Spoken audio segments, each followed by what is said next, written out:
Guys, good morning. Magluluto tayo ng sinigang na salmon. Ayan, laki ng sarap ng laman yan. Meron tayo sampalok, luya, sibuyas, kamatis.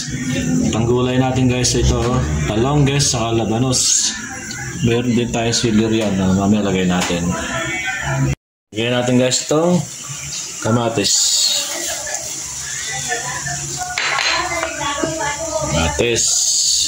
Tapos lagyan natin yung luya.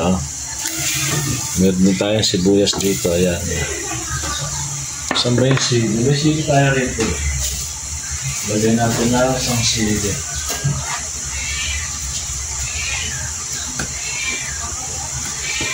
Ayan. Pambalasa guys.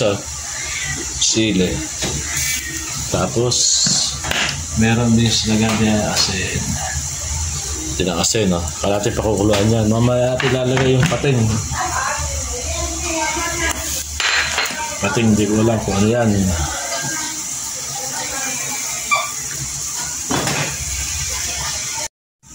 Ito na guys, lagyan natin itong ating salmon. Hindi ko alam kung salmon, kung tanigi, kung lapu-lapu, bahala siya. Basta yun, salamat sa nagbigay. Yan, no? Kakahig tayo ng sariwang sabaw.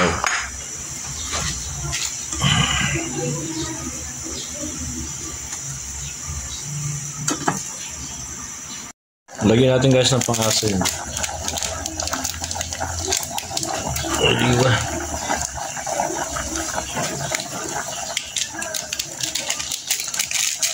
Mas gusto ko sa sinigang mas maasin. Lagyan natin lahat.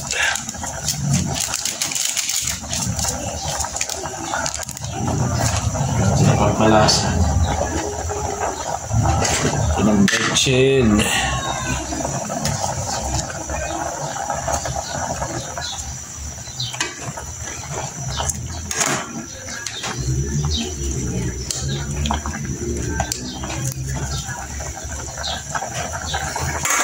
Kabango.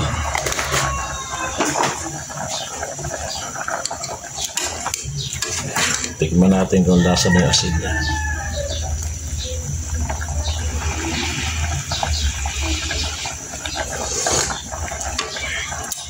Ito, napakasarap. Tinukuluan ng kuluan. Meron tayong gulay guys. Lagay natin gulay ito. Labanos. Ay, labanos. Mustasa. Ayan, lagay natin ang dahon ng mustasa. Ayan, tapos meron tayong talongges. Masarap din sa sinigang ng talongges eh. Ayan. Sarap. Sabaw pa lang, ulam na. Okay. Takpan ulit natin. Siya, malapit-lapit na guys. Kaya ang ating sinigang na hindi ko alam muna pangalan isda ng lalak. Pero alam ko malaki yan eh. Ang isda. Blue marlin o salmon, hindi ko alam yan. Sarap ng sabaw. Ilan naman. Taob na naman ang kaldero natin yan.